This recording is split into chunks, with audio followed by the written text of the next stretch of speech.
So in our third place match, it is the reigning world champions getting the victory T1 over G2 after a solid performance at an international event for G2. We have two guests that could speak to that very intimately. Joining us on the desk is Caps and head coach Dylan Falco of G2, twinning double lift and medios. This is such a dream right now, everyone. If you're watching at home, you couldn't imagine this kind of desk. Welcome, gentlemen. You guys just finished playing. How you feeling? Well, not the greatest series for sure. A lot of int, so not the best, but at least happy with the overall tournament. Yeah, I think, especially because I feel like we've been playing very well this tournament, kind of wanted to come in and win. And I do feel like both games had some good game states, so it feels kind of bad watching from the sidelines and being like, oh my gosh, we're actually winning this game, we can win. And then I guess some fights went not too great. When it comes to something like that and you had these types of close moments, how do you go ahead and turn those into teachable moments for the team moving forward? Well, I think it depends. It depends on the way you lose. Like, for example, at MSI, a lot of the games we lost was like some very specific like lane swap stuff or draft interactions and all of this. And I think there you have a very specific point. I think here, a lot of it was maybe we were taking a lot of 3v4s, 4v5s, chasing them a lot around the map. Like either way, you just rewatch the game and review it, right? But I think the types of things you're looking at are going to change depending on, I guess, the way you lose or the way you win.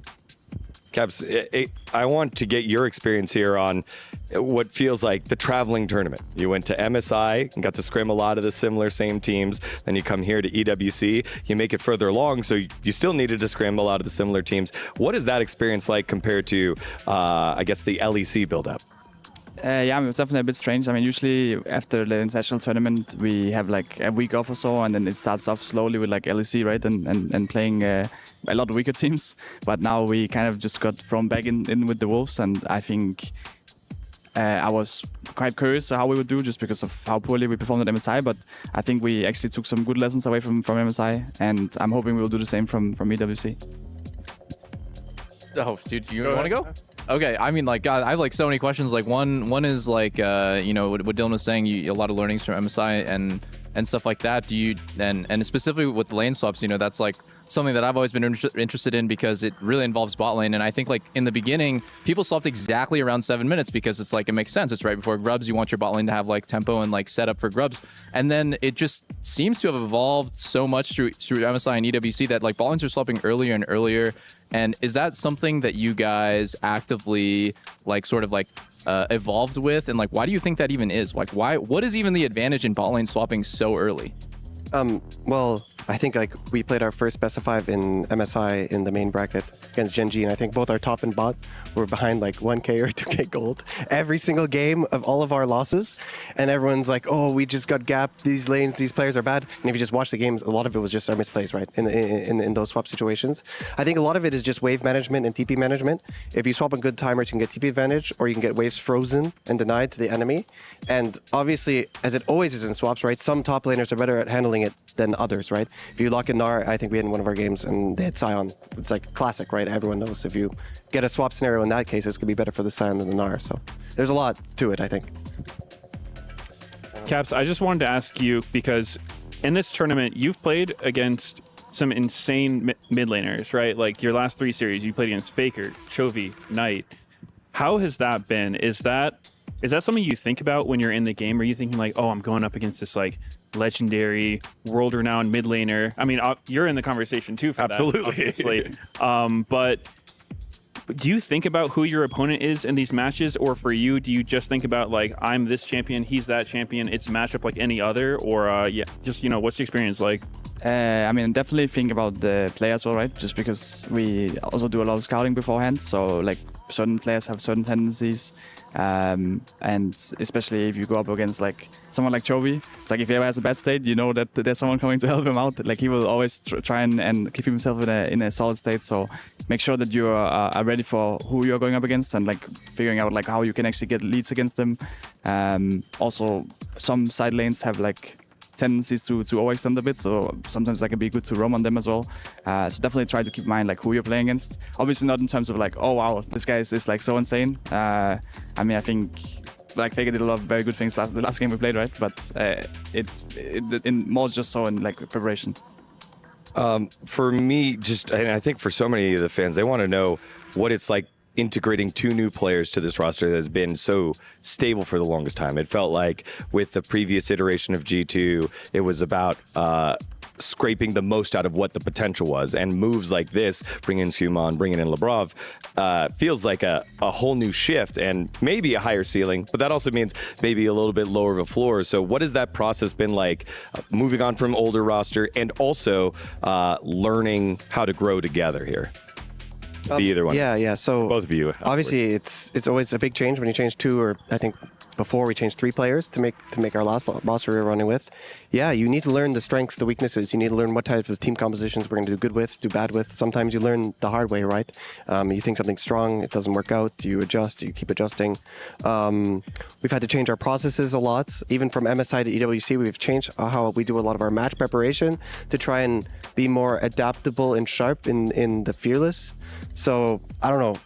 Like, to me, the thing is we changed 2 players this year, but it's also Fearless. And I feel like the Fearless thing is almost just as big. So much has changed this year of how I need to do my job and how we need to do our jobs that, like, yeah, it's just a lot for sure. And then, Caps, I think for you to follow up on that, how about the personalities on the team? You're the leader, but now you have a different group of people that you need to lead. So has your leadership type changed a little bit? I think obviously Labrov is a very funny guy if you get to know him. It's always fun to be around. I think Sku is a lot more serious. I mean, obviously he has fun times as well. But coming into his first year in LEC, he has really high expectations, and sadly we haven't lived up to them. Same for our expectations yet. But we still have a split and hopefully a Worlds as well to really stand out and make the rest of the year count. So, like with Scuman, right? It's he's relatively early on in his career, and you're literally like a legend. Do you feel sort of like do you feel pressured sometimes to have the answers when he doesn't know what to do, like with the mid jungle situation, or like, oh, like should I skip this camp to do this or that? Like, how's the relationship like? Is it more like mentor and student? Are you guys more equals? What is it? Yeah, thank you. I think for sure.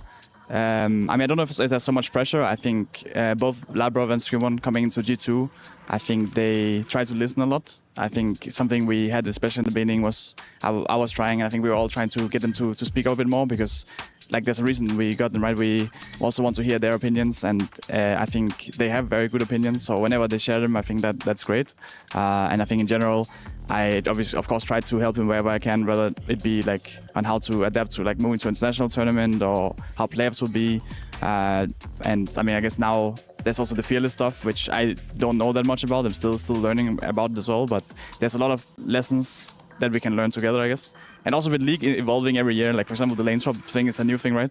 It's I don't really have all the answers. It's also something that I'm figuring out as we go along, and with the meta shifting and all these things. So I think all of us are just trying to learn it on the fly.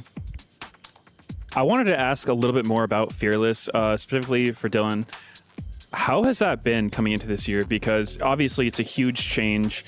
And when I'm sitting there watching the games, it seems like there isn't, one strategy for Fearless. It seems like team by team, even just series by series, it's so hard to predict what's going to happen. There's the individual game bans. There's 40 champions ban going into a game 5. How has that been for you, as the coach is the one who shoulders the burden of drafting? Just how's that been? It's been really up and down. I think at base level, I think it definitely just increases the variance. I think if you have the most skilled teams and you can grind the same strategy 50 times going into a best of series, your chances of winning are just higher in the old format than now, because now there's just so many different variables that can't be accounted for. So I think that's probably why you've seen a lot of different teams win. There's a different set of teams at MSI than at First Hand. I think Fearless definitely has a decent amount to do with it. We've been messing around with a lot of different approaches, like how we use our bans. Are we using our bans for reserving champions? Are we using our bans to try and create better game 2s, game 3s? Are we taking each game individually?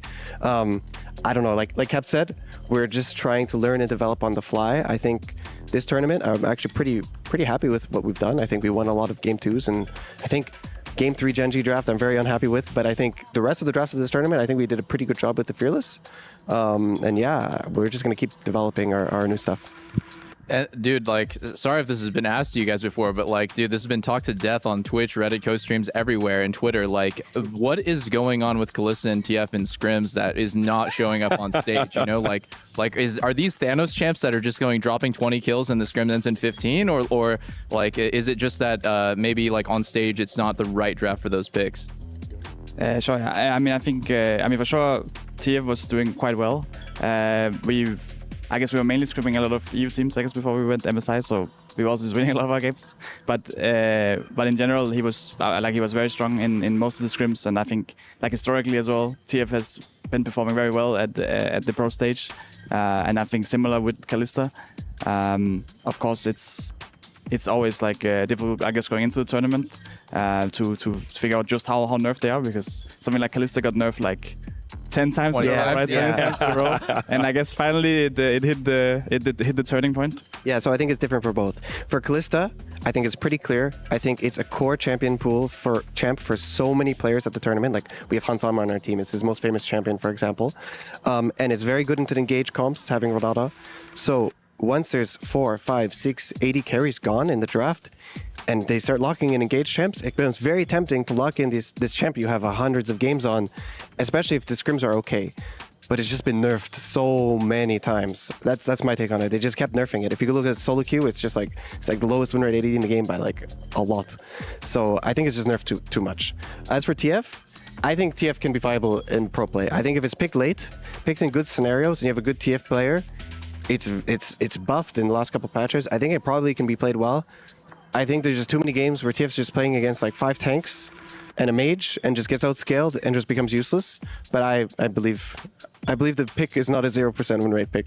Actually, neither of them are probably actually all right. It's just also just a bit unlucky.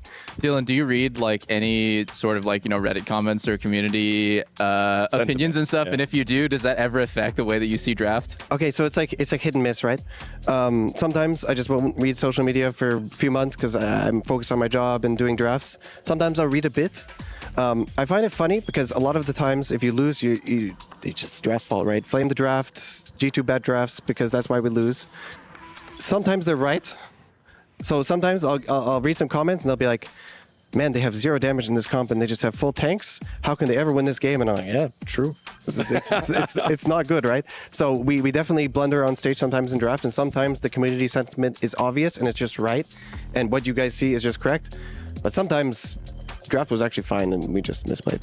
And that's kind of what I'm interested in. This is like a new period where G2 isn't dominating and leading the line for all of Europe. Yeah. Has the losses led to a change in the systems that you've created, or would you consider like this whole process part of having new players, fearless, and just some performance, both during the draft on your end and the team's end, and then in the game?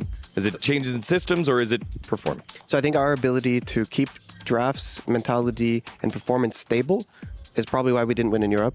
I think we're up there with the top teams, and we went winners bracket both sides to finals, right? Like, it's not like we're a weak team in Europe by any means. I think the difference between MSI and EWC, we made big changes in how we draft and what we were talking and thinking about and doing in game. Like, it's not like we just ran it back with the same approach to gameplay and the same approach to draft. So I think this isn't just random variance performance stuff. I think it's because of the work we've been putting in. Caps, as we take a look at the prize pool here that you guys earn, getting to play some of the biggest teams in the world, I kind of want to get your thoughts on the event of being able to bring in all these fantastic players, all these fantastic teams, and what it's like. I guess, do you know that?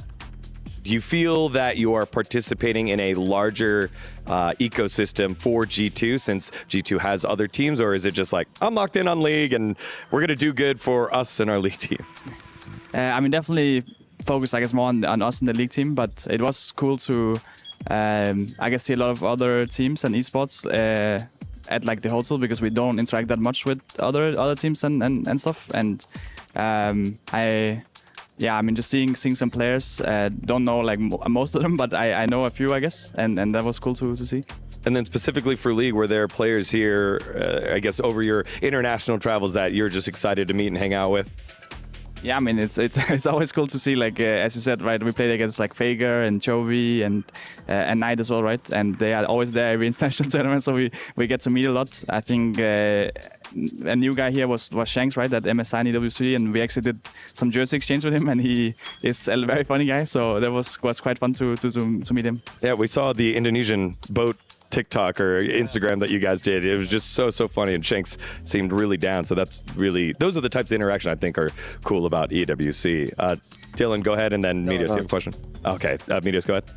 I just want to ask, how do you guys feel about EU versus NA right now? You know, I have to ask it because at MSI, FlyQuest got the better of you guys pretty handedly, but bringing back this tournament, you got your revenge, and just obviously day-to-day tournament results can go either way, but do you have any like overall feelings on the strength of the regions? You want to take that one? Yeah, I mean, I think definitely was a bit tough for us at MSI, but going into EWC, like we took a lot away from MSI. We were watching a lot of the games back, and I think we leveled up from it. So I feel confident going into at least FlyQuest, I guess, from NA right now. We also just came in the mindset that like we got cheesed at MSI, so we're just gonna win now at EWC. Triple cheesed. And it worked against FlyQuest. It worked against BLG. Yeah, sadly, Genji had a bit more cheese left, so.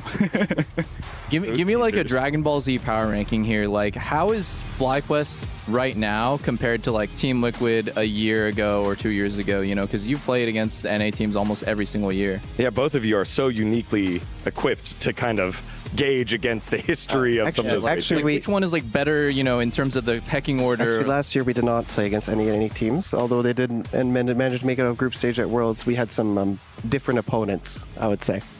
Oh, my bad. You didn't even scrim them? You didn't even like play? No, we played them. Actually, they were looking pretty good at Worlds. They were very ahead on lane swaps last Worlds, actually. But when we scrimmed them later in the tournament, where lane swap stuff had been more solved, we were doing a lot better, I think.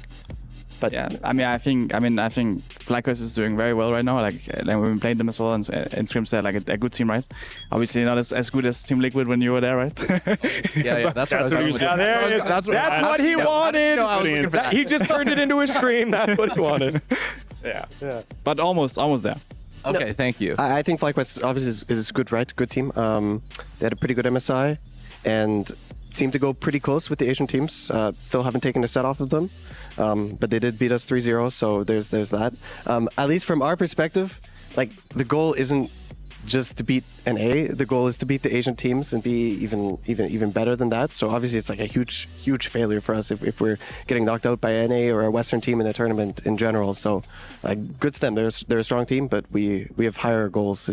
Last couple questions, called us a Peter. trash mob. Like actually. Was it? You just called us a trash mob. but We're not even part of the agenda. If we died to the trash mobs, then what are we, right? You got no chance against the boss. I mean, all right, I see how it is. Yeah, the last several years it's been trash mobs coming out on top against not only G2 but Europe. However, it looks like things are starting to change. Y'all, it has been fantastic sitting and speaking with all four of you here. G2 guys, final thoughts here to all the travel to MSI, to EWC, and all the fans that have supported you. Caps, we'll start with you.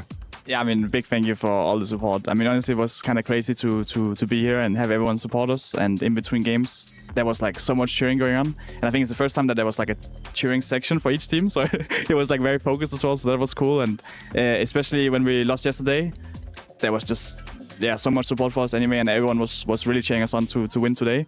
We didn't manage to do that, but we will come back stronger for summer. Dylan? Yeah, it's amazing. I think both MSI and this tournament have had so much support. There's been so much fan hype, and we've gotten to play so many games with people watching, so I'm really looking forward to it and looking forward to the rest of the year. Thank you very much, y'all. Caps and Dylan Falco of G2. It has been great watching you play, great watching you grow, and best of luck in the rest of the LEC. Thank you. Great, thank you so much. All right, so we do have our grand finals coming up here in the second ever Esports World Cup presenting League of Legends. We will set that stage for you over the next around an hour, so make sure to stick around for that. Don't go anywhere. You're watching the Esports World Cup. Oh, guys.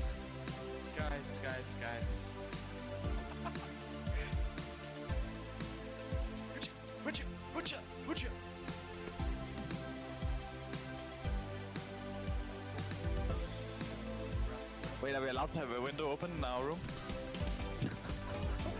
No, you're not. Why not? No way!